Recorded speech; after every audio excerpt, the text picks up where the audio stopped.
জন্মের পর পৃথিবী দেখেছিলেন মাত্র 4 বছর। তারপর নেমে আসে চিরস্থায়ী অন্ধকার। গুটি বসন্তে আক্রান্ত হয়ে হারান দৃষ্টিশক্তি, কিন্তু জীবন থেমে থাকেনি। হার না মানা মনোভাব আর প্রবল ইচ্ছে শক্তি নিয়ে হয়েছেন কোরআনে হাফেজ। রকিব হাসান নয়নের পাঠানো তথ্যচিত্রে থাকছে বিস্তারিত।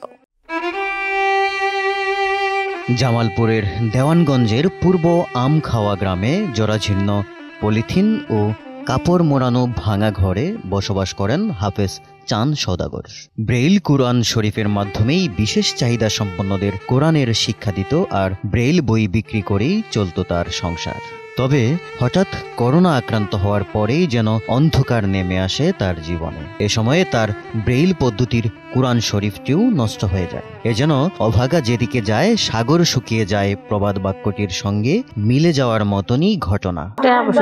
একবেলা খাও থাকি, না খাও থাকি, জীবন যাপন কষ্ট করে তাছি। তার একটা বেল মেশিন আছিল, তার নষ্ট হয়ে গেছে গা। একটা ঘর কাগজ দিয়ে উড়াইছে, বৃষ্টি বন্যা আসলে বাতাসে উড়ি নিয়ে যাতে ভয়ে চিকরি করে আমরা কই থাকমু।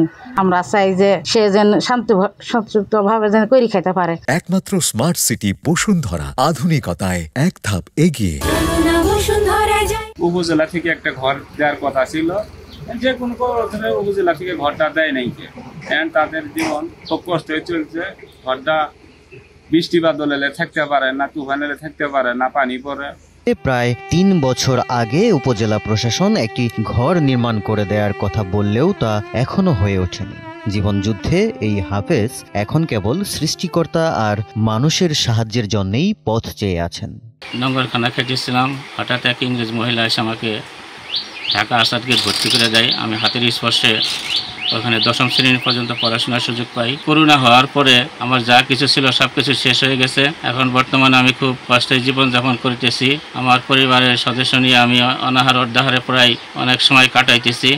কোনো রকম পলিথিন কাগজ দিয়ে একটা মোটা কাপড় দিয়ে ঘরটা করে আসি, এতে বৃষ্টি আসলে পানি পড়ে, আর তুফান আসলে তো থাকার কোনো মনের মধ্যে কোনোই থাকে না, ভয় হয়ে যায়। মানুষ দৃষ্টিহীন হলেও আলো ছড়াতে পারে। হাফেজ চাঁদ সওদাগর সেই উজ্জ্বল উদাহরণ। হয়তো আমাদের একটুখানি সহানুভূতি হতে পারে তার শেষ জীবনের আশার আলো। জামালপুর থেকে রকিব হাসান নয়নের পাঠানো তথ্যচিত্রে ডেস্ক রিপোর্ট, কালের কণ্ঠ।